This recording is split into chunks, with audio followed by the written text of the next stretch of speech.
முருகனுக்கு உகந்த கிழமைகள் செவ்வாய், வியாழன், ஞாயிற்றுக்கிழமைகள் ஆகும். சஷ்டி திதி, வளர்பிறை சஷ்டி, தேய்பிறை சஷ்டி போன்ற நாட்களும் முருகனுக்கு உகந்தவையாக கருதப்படுகின்றன.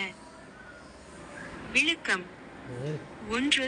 செவ்வாய், வியாழன், ஞாயிற்றுக்கிழமைகள் முருக பெருமானுக்கு உகந்த நாட்களாக கருதப்படும் இந்த கிழமைகளில் விரதம் தொடங்கலாம்.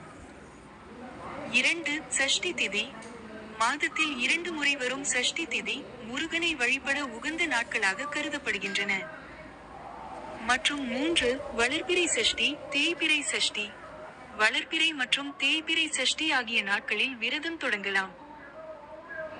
கூடுதல் தகவல்: வைகாசி விசாகம், கார்த்திகை, தைப்பூசம், பங்குனி உத்திரம் போன்ற நாட்களும் முருகனை வழிபட உகந்த நாட்களாக கருதப்படுகின்றன.